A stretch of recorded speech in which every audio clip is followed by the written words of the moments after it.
Amém, amém. Igreja, a paz do Senhor. Amém? Amém? Glória, glória a Deus. Que festa, muita festa aqui hoje, glória a Deus.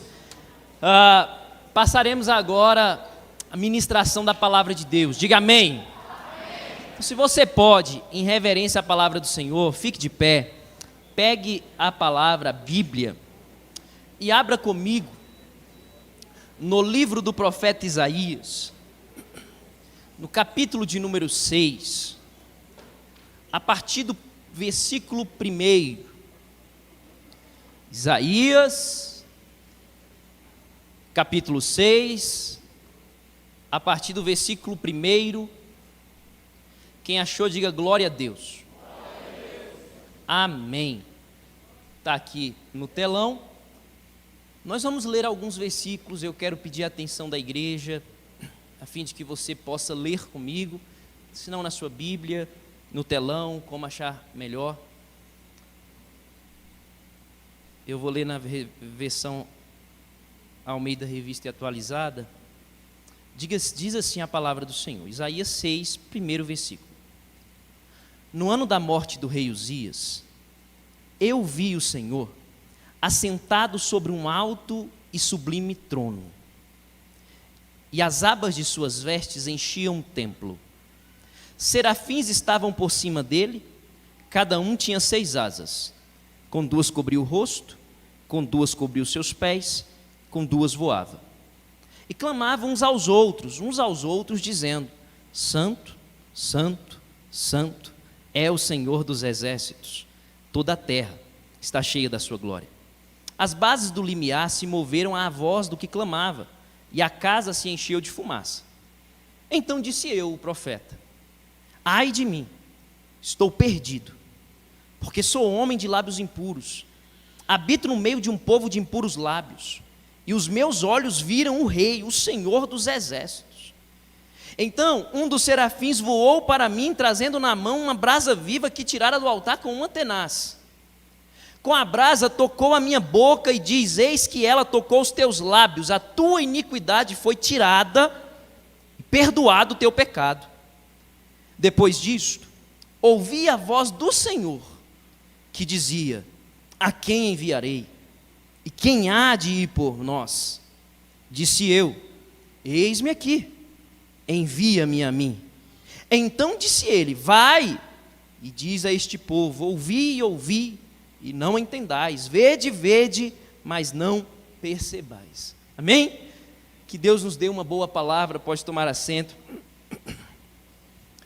Igreja, louvar a Deus por esta oportunidade, pelo grande privilégio, honra, responsabilidade de poder ministrar a palavra do Senhor na Santa Ceia. Agradecer ao pastor pela confiança. Sempre que eu tenho, por graça e misericórdia, a oportunidade de ministrar na Santa Ceia, eu, humanamente falando, Jameson, a minha intenção, Jânio, primária, é ministrar um texto que fala sobre a Santa Ceia, porque eu acho esse culto muito importante e merece ser falado sobre. Então, geralmente, quando eu ministro nas Santas Ceias, eu busco no Senhor uma palavra que fale da mesa do Senhor, desse momento, que eu acho muito importante ser ensinado sobre. Mas dessa vez o Senhor trouxe outra palavra no meu coração e eu preferi, logicamente, obedecer aquilo que o Senhor testificou. E aí eu quero trazer uma exposição desse texto de Isaías capítulo 6, o qual eu tenho certeza que quando eu falei Isaías 6, muitos já se lembraram desse texto, ou os que não se lembraram quando começaram a ler, por certo, já ouviram em algum momento, já leram ou já ouviram alguma ministração em Isaías 6. É um texto muito conhecido, principalmente nos últimos versículos que nós lemos, quando Deus fala: a quem enviarei? E o profeta responde: eis-me aqui, envia-me a mim. Então é um texto muito, muito conhecido, bem clássico, né? Mas eu trouxe a igreja a refletir nessa noite, quais são os objetivos dessa visão que o profeta teve. Nós sabemos que a Bíblia por completo, ela é inspirada por Deus. Então não há nada na palavra de Deus que não tenha um propósito de estar escrito. Isaías 6 tem um propósito.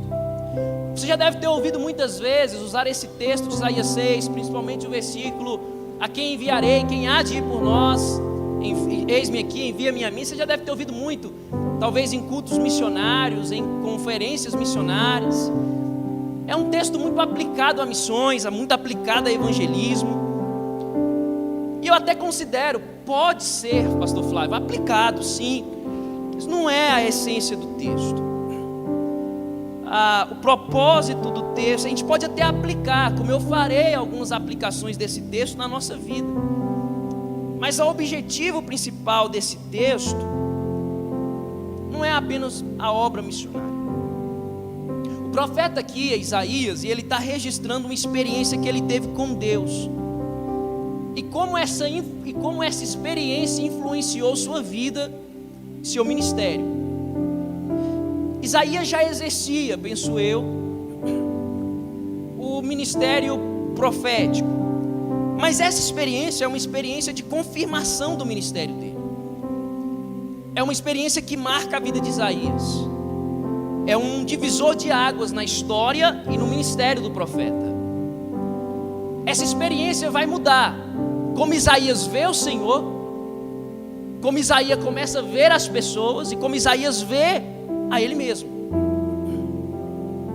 Mas para a gente entender esse texto, ou o objetivo com o qual essa visão é contada, a gente precisa pelo menos fazer duas perguntas ao texto, para a gente entender o contexto. Então precisamos fazer pelo menos duas: quando essa visão acontece e onde essa visão acontece. Então, quando é que ela acontece e onde é que essa visão, essa experiência acontece? Quando a gente pergunta quando, pastor Rangel, e quando a gente pergunta onde, a gente está falando de tempo e de lugar. Quando a gente fala de tempo e de lugar, a gente está falando de história. Porque muitas pessoas aí fora dizem que isto pode ter sido uma ilusão, ou não acreditam nisso. Pensam que é uma mitologia. Só que o texto nos mostra que essa visão tem um tempo e tem um lugar. Quando a gente fala que tem tempo e tem lugar, a gente fala que tem história. Então não pode ser desmentido, porque aconteceu na história. Então, para a gente entender a visão que Deus dá a Isaías, a gente precisa se perguntar quando foi que aconteceu e onde foi que aconteceu. A primeira pergunta é: quando foi que aconteceu? Se a gente perguntar ao texto quando foi que Isaías teve essa visão, o texto responde: no ano que morreu o rei Uzias.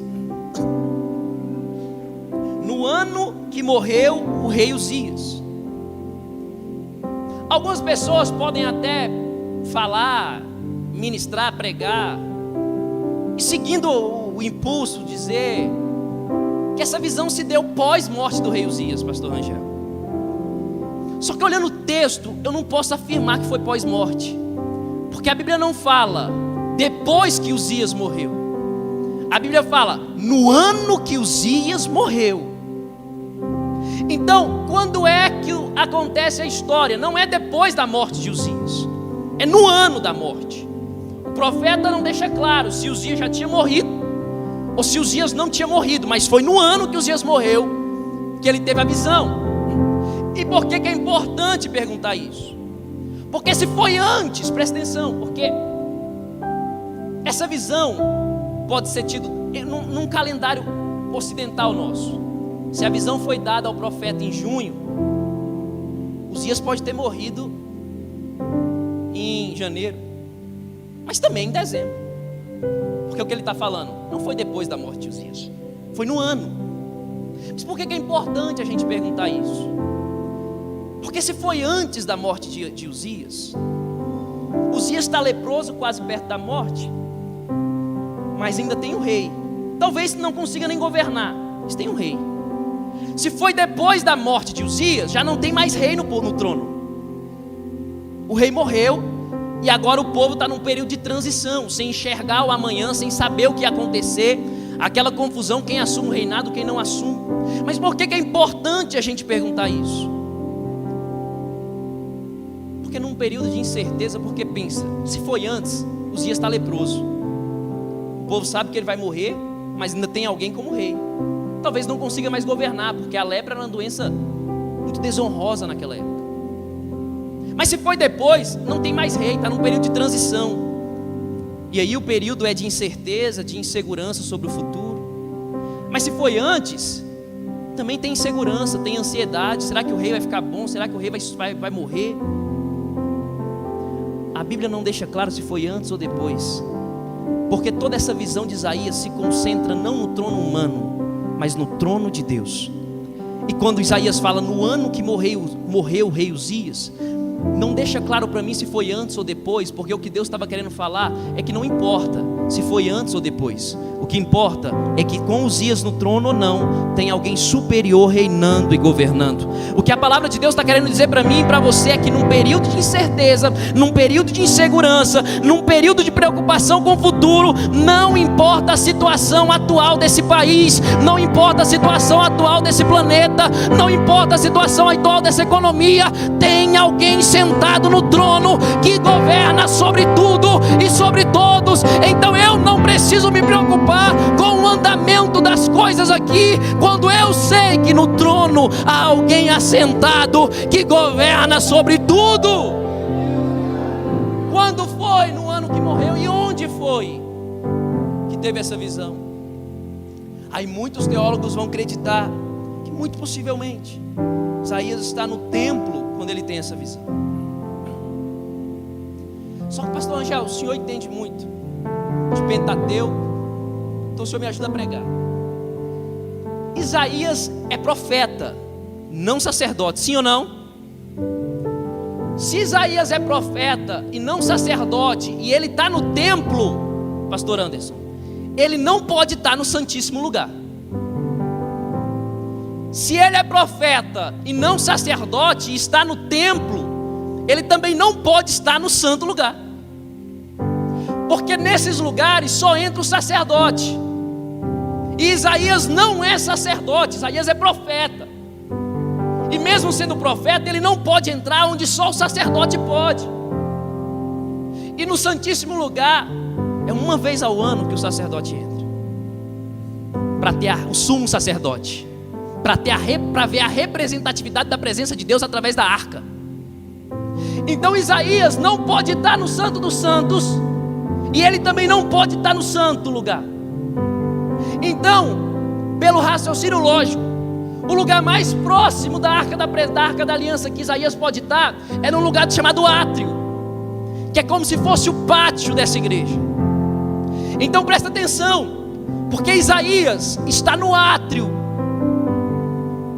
e uma vez ao ano o sumo sacerdote entra no único lugar do templo onde ele pode ver a representatividade da presença de Deus.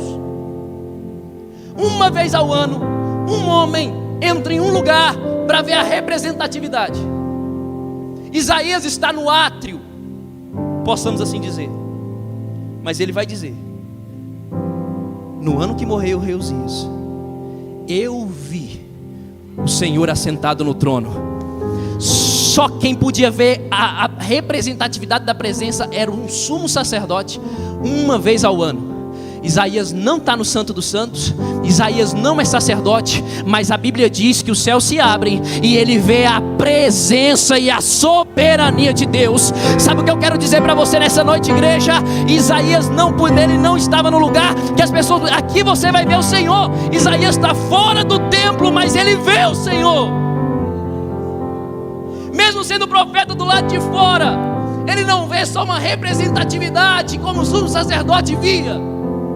Ele vai dizer: eu vi o Senhor. Porque quando Deus quer se revelar a alguém, Deus não se prende a protocolos humanos. Deus respeita hierarquia, Deus respeita organização, mas isso não prende o Senhor de se revelar a quem Ele quer se revelar. Uma vez ao ano, um homem tinha poder, tinha autorização para entrar no Santo dos Santos, mas um dia Deus falou: eu olhei para esse profeta, eu tenho um mistério e um propósito com ele, então eu decidi me revelar a ele. Sabe o que Deus está dizendo para alguém aqui?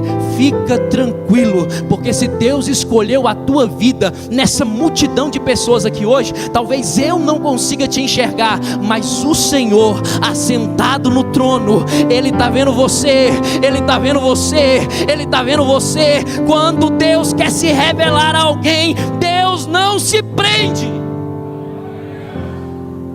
Se Deus quiser, não importa a condição da pessoa. Se Deus quiser se manifestar para transformar a vida de uma pessoa, Ele se manifesta. Portanto, nesse culto de Santa Ceia, não importa como você entrou aqui, pode ser o pior momento da sua história, pode ser, quem sabe, aquela Santa Ceia que você falou: hoje eu não quero nem ir, porque Santa Ceia é aquele momento de comunhão e eu estou tão para baixo, estou tão triste, estou tão angustiado. Aí você vem no culto, aí você vê, olha só, estão cantando, estão pregando e eu estou bem aqui. Mas a palavra que o Espírito de Deus me inclui a palavra nessa noite: fica tranquilo, porque Deus está vendo você nessa noite também. E se Deus quiser se revelar a você, Ele se revela. Portanto, eu libero uma palavra profética. Não importa se você está no pior momento da tua história, se Deus quiser se revelar a você, Deus não se prende ao lugar e à condição que você está. Aliás, Santa Ceia é para isso mesmo. Santa Ceia é para o fraco vir e sair forte, é para o doente vir e sair curado, é para o desanimado vir e sair animado. Então, se você acredita nessa palavra, levanta a sua mão. E eu quero dizer: você está no lugar certo, e na hora certa Deus vai se manifestar para você. Deus não se prende à condição. Se Deus não se prende à condição, Deus também não se prende a lugar. Então não importa o lugar que você está. Quem sabe você está dizendo: isso não é o momento da minha vida que eu queria estar.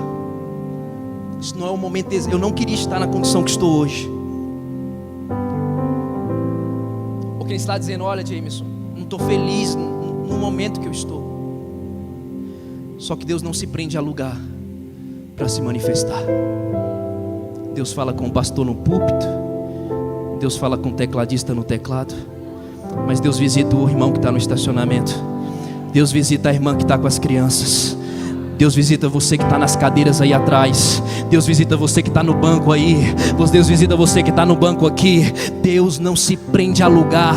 Se tem alguém que acredita nessa palavra, por favor, a única coisa que eu peço é fé nessa noite, para você acreditar que Deus está vendo você, está vendo a condição que você entrou. E a palavra de Deus para mim e para você nessa noite é: eu resolvi me manifestar para você. Talvez hoje seja um culto da maior experiência espiritual que você vai ter. Deus não se prende a lugar. E posso aplicar a palavra de uma forma profética: Deus não se prende a lugar, nem lugar na fila, pastor Flávio. Deus é Deus do primeiro da fila, mas também é Deus do último da fila. Em Atos, a Bíblia vai dizer: se reuniu um monte de doutor, de teólogo, de profeta. Primeiro que ele cita, aí a Bíblia vai citar uma lista: Barnabé é o primeiro. Depois a Bíblia cita vários outros nomes. E por último, Saulo. No primeiro versículo a Bíblia cita todos os homens: Barnabé, e Saulo. No versículo seguinte o Espírito diz: separa para mim o primeiro da fila, Barnabé, e o último da fila, separa Saulo também. Sabe o que é isso, meu irmão? Deus não se prende a lugar. Eu não sei qual é o lugar da fila do teu milagre que você está, mas eu sei dizer que se Deus der uma ordem, Ele pega o último e coloca para ser o primeiro. Eu alabaxei que andará baixai. Deus não está preso ao teu lugar na fila. Quando Ele decidir te abençoar, Ele te tira do lugar e te coloca no lugar do milagre. A gente precisa entender, nós entendemos o contexto, quando e onde. Depois que entendemos o contexto, precisamos entender a visão. A essência da visão de Isaías.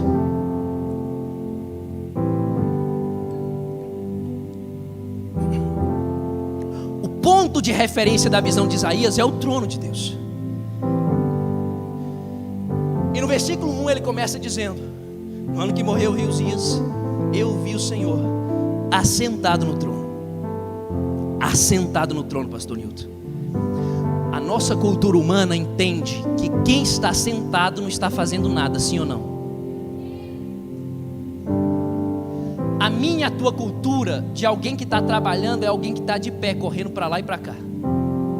Só que quando Isaías vê o Senhor está sentado no trono.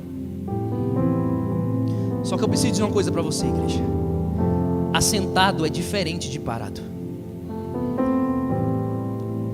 Não é porque Deus estava sentado no trono, Jânio, que Ele não está trabalhando. Se você se lembrar comigo de João capítulo 4, se eu não me engano, quando Jesus tem um encontro com a mulher samaritana, a Bíblia diz que Jesus vai se sentar e vai mandar os discípulos ir até a cidade e trazer comida. No olhar humano, Mateus, Jesus está sendo um manda-chuva da coisa. Ele manda os liderados dele ir trabalhar e ele fica sentado esperando a comida chegar. Só que a Bíblia diz que os discípulos vão para a cidade se movimentando, compram a comida e voltam para onde Jesus está. Eles vão na cidade e voltam. Só que quando eles voltam na cidade, quantas pessoas eles trazem da cidade para conhecer Jesus? Nenhuma. Jesus está assentado, uma mulher chega para conversar com ele, ele transforma a vida da mulher, a mulher vai na cidade e traz a cidade toda para conhecer Jesus.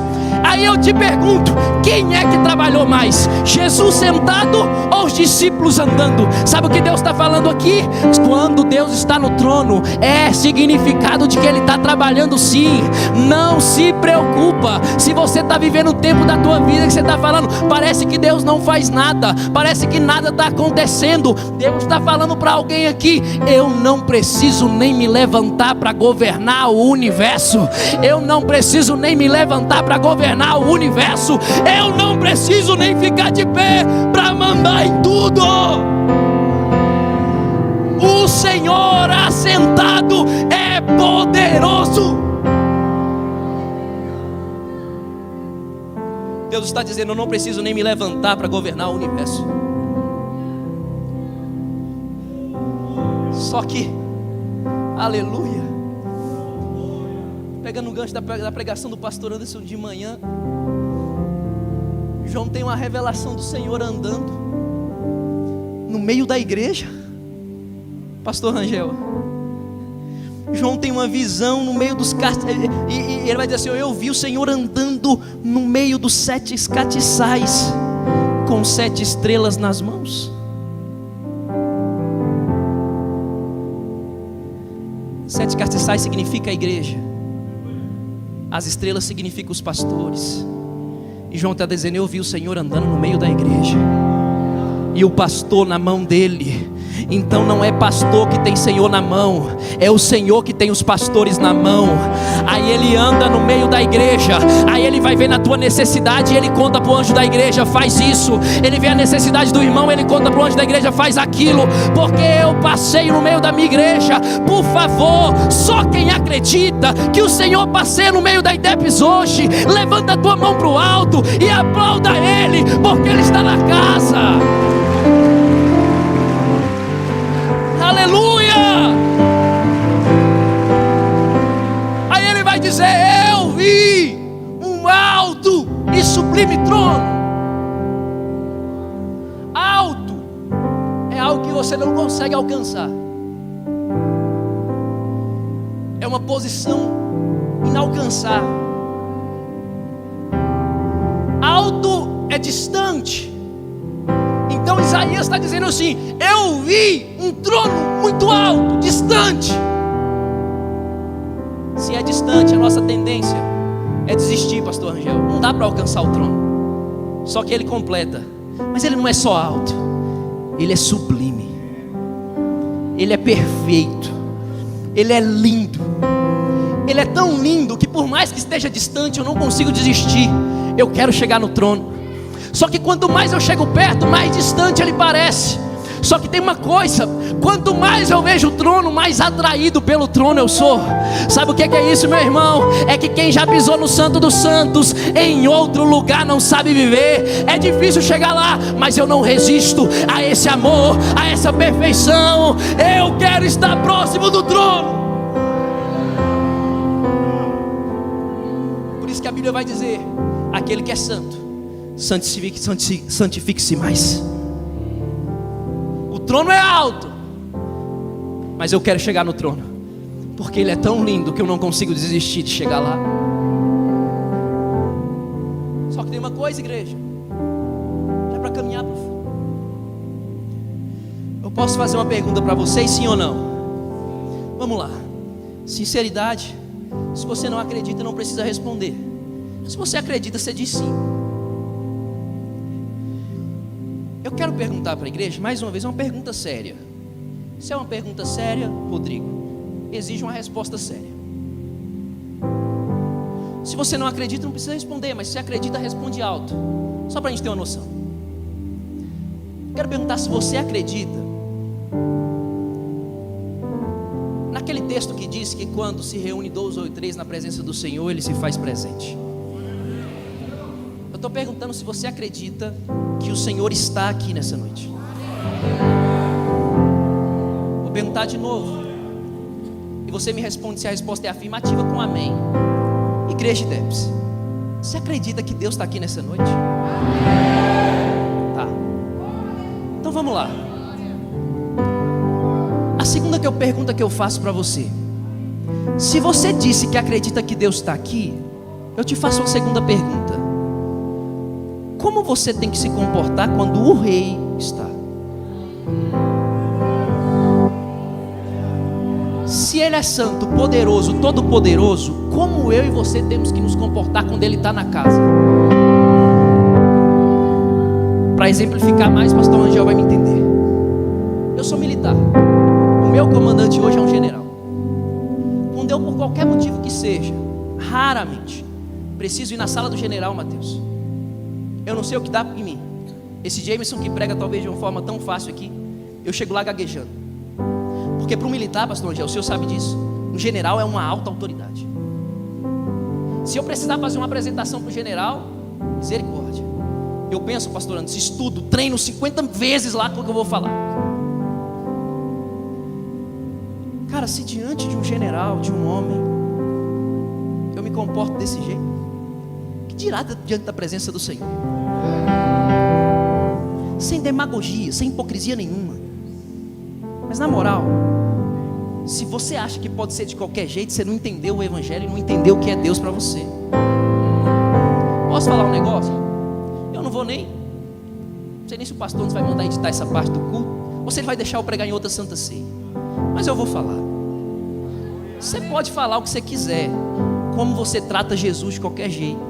Porque tem gente achando, pastor Alexandre, que Jesus é parceiro, como diz minha mãe, que você pode chegar diante de Deus de qualquer jeito. E aí, brother, eu quero ver no dia que a Bíblia diz que vai ter um dia que você não vai ter, você pode falar que Deus é o teu brother do jeito que for, mas vai ter um dia que vai ter que ser todo joelho e toda língua vai ter que se dobrar, e a língua vai ter que confessar, não que Jesus é amiguinho, não que Jesus é brother, mas que Ele é Senhor, porque é assim que Ele tem que ser tratado. Deus é Deus, é soberano.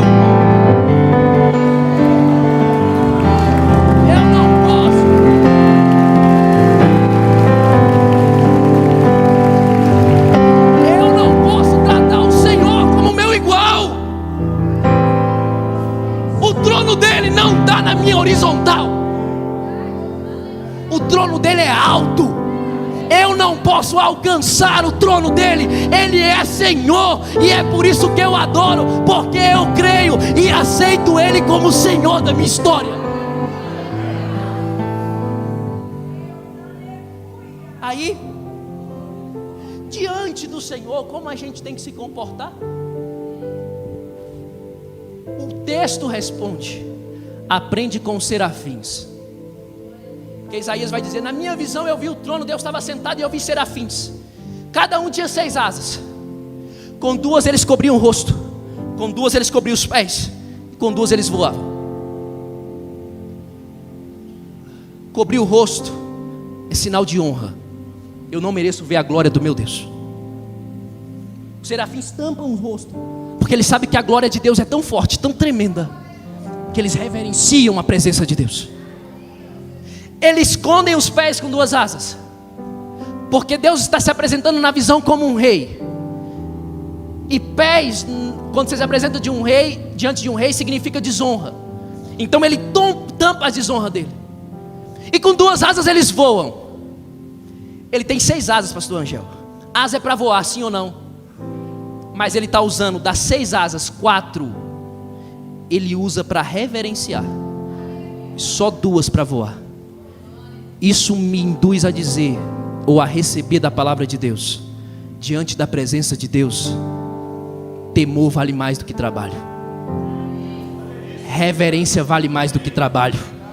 Não adianta eu vir aqui me matar de trabalhar se eu não tenho reverência por aquilo que eu estou fazendo. Não adianta eu vir aqui correr para um lado e para o outro se eu não tenho temor por aquilo que eu estou fazendo. Sabe o que a Bíblia está dizendo para mim e para você nessa noite? Deus talvez está exigindo de mim e de você mais reverência, mais santidade, mais temor do que trabalho. Eu preciso ter temor ao subir nesse altar e pregar. Você precisa ter temor ao fazer alguma coisa para o Senhor. O que Deus está dizendo aqui, de todas as habilidades, Ele deu 6 asas para os serafins. Deus está dizendo, de tudo que eu dei para você fazer, eu quero que você me ofereça mais temor, mais santidade do que trabalho. Se Deus está falando com alguém aqui, deixa eu liberar então. Fica tranquilo, meu irmão, porque Deus está te ensinando nessa noite mais temor, mais santidade, mais reverência, mais reverência. Você está diante do Rei dos Reis. Ei, mais importante que o trabalho é o temor. Mais importante do que o ministério é a santidade. Aí Isaías vai continuar a visão, e ele vai dizer: eu vi os serafins, e os serafins estavam dizendo assim: santo, santo, santo é o Senhor dos exércitos, toda a terra está cheia da sua glória. Só o que me chama a atenção nesse versículo é que os serafins não estão dizendo para o Senhor. Qualquer versão da Bíblia que você lê, Kathleen, você vai ver, a Bíblia está dizendo, os serafins falavam uns aos outros. Eles estão diante do Rei dos Reis, do Senhor dos Senhores. Aí eles olham para a glória de Deus. É tão alta, tão tremenda, Iveson, que eles não conseguem. Não, a gente não pode falar com ele, ele é santo demais. Então vamos falar dele nós dois. O que você acha dele? Eu acho que ele é santo. Aí o outro: santo. Aí o outro: santo. Aí daqui a pouco tem um monte de serafim: é o Senhor dos exércitos, toda a terra está cheia da sua glória. Sabe o que a Bíblia está dizendo aqui? Que diante dele, diante da presença dele, não tem outro assunto a não ser falar dele, da glória para ele, da louvor para ele, da honra para ele. Diante da presença dele não se fala de mais nada a não ser adorar a ele. Aí vem para cá, que eu também já não estou nem aí, Mateus, o pastor vai tirar essa mensagem do YouTube, hein? Olha que só, porque tem uma galerinha aí implicando com quem dá glória a Deus agora. Você não pode dar glória a Deus muito alto, que incomoda. Mas só tem uma coisa, igreja. Já vi gente até dizer o seguinte, Mateus, fala assim: olha, o que você achou do culto? Mais ou menos. Deu muito glória a Deus? Não. Por que você não deu glória no culto? Não senti nada. Pastor, antes me responde uma coisa: eu preciso sentir alguma coisa para Deus ser glorificado? O que eu sinto ou eu não sinto nesse culto muda quem Ele é? Eu não glorifico porque sinto, eu glorifico porque Ele merece. Eu não glorifico porque eu senti, eu glorifico porque Ele é dono. Arabaxê, dá glória a Deus aí, dá glória a Deus, dá glória a Deus. Aleluia. Eu não glorifico porque eu sinto, é porque Ele merece. Independente se eu estou no dia mau ou no dia ruim, Ele continua sendo digno de glória.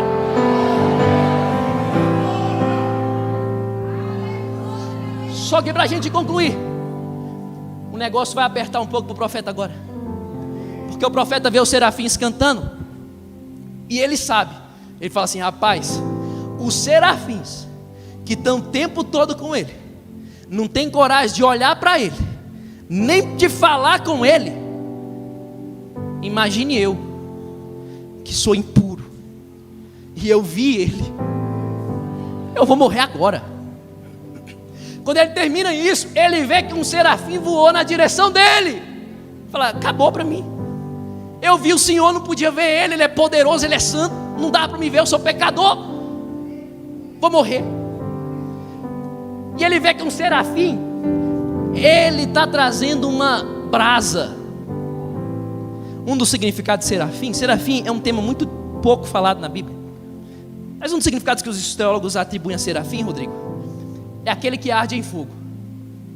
Aí imagine só Isaías vendo a cena.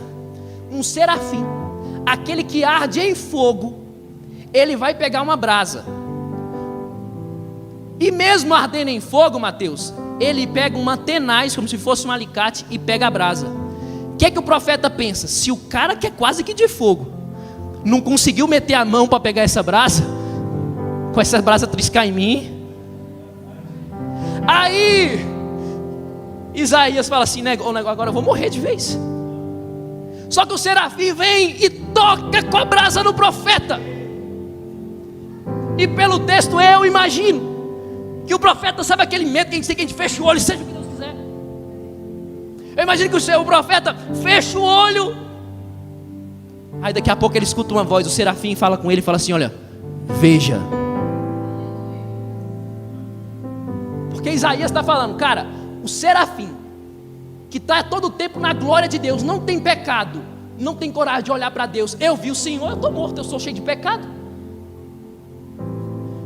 Mas quando o serafim toca com a brasa em Isaías, ele fala: olha, Isaías, porque essa brasa não veio para matar, essa brasa veio para mudar a tua história e te dar a verdadeira vida. Essa brasa veio para te dar vida.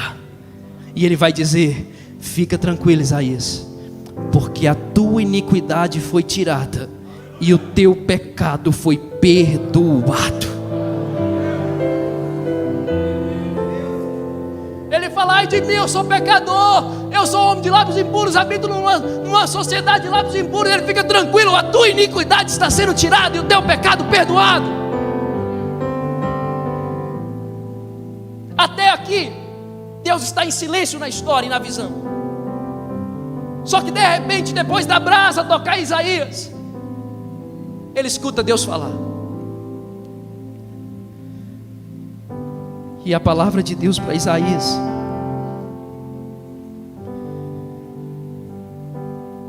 a palavra de Deus para Isaías: a quem enviarei? Quem há de ir por nós? Deus falou: a quem enviarei? Quem há de ir por nós? Isaías está lá pequenininho, longe do trono. Aqui, eu. Só que o medo, os serafins não têm coragem de falar com o rei. E o profeta agora, cheio de autoridade, depois da brasa viva do altar tocar nele, aqui. E Deus está falando: a quem enviarei? Quem há de ir por nós? E o profeta: eu. Eis-me aqui, envia-me a mim. Só que o mais lindo dessa passagem, olha só que lindo para eu terminar, é que Isaías vê que os serafins não têm coragem de olhar para o Senhor, e ele vê o Senhor, mesmo sendo pecador. Os serafins não falam ao Senhor, eles clamam uns aos outros. E Isaías acabou de falar diretamente com o Senhor. Mas Deus ama tanto a humanidade, Deus ama tanto você, Deus amou tanto Isaías, Deus ama tanto o relacionamento que Ele tem com a gente, que não é apenas o homem que fala com Ele, Ele responde a Isaías. Isaías fala: eis-me aqui, envia-me a mim. E Deus fala: então vai. Deus ama tanto que não é só Isaías que fala com ele, ele abriu um relacionamento. Vai, Isaías, prega. Sabe qual é o nome disso? E o louvor pode vir, o pastor, e aqui eu tenho. Sabe qual é o nome disso? Pergunta: qual? O nome disso é graça. Isaías não podia ver, mas Deus permitiu que ele visse. Isaías não podia falar, mas Deus permitiu que ele falasse. Sabe o que é isso, igreja? O nome disso é graça. Isaías não foi consumido por conta da graça. Eu e você estamos aqui por conta da graça. Nós vamos participar da Santa Ceia por conta da graça. Isso é graça de Deus. Só que eu e você precisamos tanto valorizar isso. Porque quem sabe eu e você, com certeza, somos como Isaías. Estamos dizendo: Senhor, ai de mim, porque eu sou um homem tão pecador. Eu habito num lugar de tanta gente pecadora. E Deus está falando aqui para alguém: fica tranquilo, porque a minha graça te alcançou. E quando a minha graça te alcança, eu me manifesto a você. Hoje é noite de derramamento de graça na vida de alguém. Talvez na vida de você que está diante da mesa do Senhor, está dizendo: meu Deus, como eu sou fraco, como eu sou pecador. Mas há uma mesa de graça aqui para a tua vida nessa noite. Há uma mesa repleta de graça. Mas sabe o que eu e você temos que fazer? Valorizar a presença do Rei. Valorizar. Ele está sentado num alto e sublime trono, mas Ele nos garantiu acesso a essa presença. Isaías falou e Deus respondeu. Eu quero profetizar em nome de Jesus. Seja uma noite de resposta de Deus para você. Que você tire um tempo de adoração ao Senhor e que Deus responda, reaja à tua adoração. Fica de pé, igreja. Para terminar, eu quero profetizar em nome de Jesus. É alto, é sublime, mas Ele nos deu acesso. É alto, é sublime, mas Ele te deu acesso. E eu estou falando agora com você, que talvez se distanciou dessa presença, se distanciou dessa aliança. E Deus está dizendo assim: eu me manifesto a quem quero, quando quero.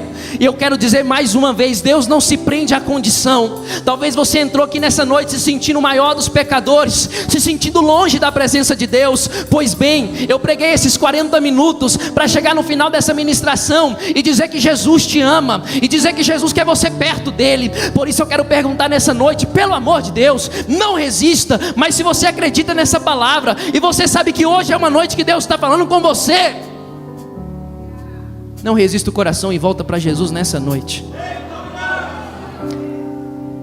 A graça de Jesus para a tua vida.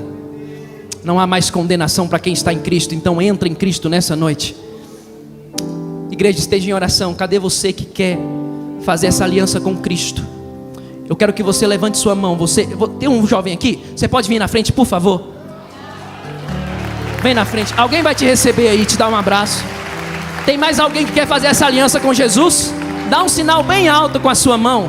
Mais alguém que quer fazer essa aliança? Fala assim: eu não posso terminar esse culto se eu não fizer essa aliança com meu Deus. Eu preciso me realiançar com Ele. Isso é graça. Tem mais alguém? Levanta a tua mão lá em cima. Eu quero orar pela tua vida hoje. Nós queremos te dar um abraço. Faça como esses dois jovens aqui hoje, que não resistiram ao poder da palavra de Deus e estão diante de Jesus hoje. Estão se colocando diante do trono. Há um livre acesso à presença de Deus. Cadê você? A terceira pessoa para Jesus tem? Levante sua mão, eu quero orar pela sua vida. Não resista. Vem para Jesus hoje, cara. Jesus resolveu se manifestar para você hoje. Tem? Se não tem, igreja, estenda a tua mão para cá. Pastor Rangel, se eu puder fazer a confissão de fé com eles aqui, nós vamos orar. Igreja, estenda a tua mão. Pai, obrigado porque o Senhor tocou o coração dos teus filhos. Obrigado pela tua graça, salvadora graça, maravilhosa graça, que hoje achou morada no coração dos teus filhos, transformou a história. E eu quero reafirmar e confirmar isso como igreja: é um novo tempo, é uma nova história, é uma nova vida. Eles estão em Cristo, nenhuma condenação há, em nome de Jesus. Aplauda o Senhor, pastor Ana.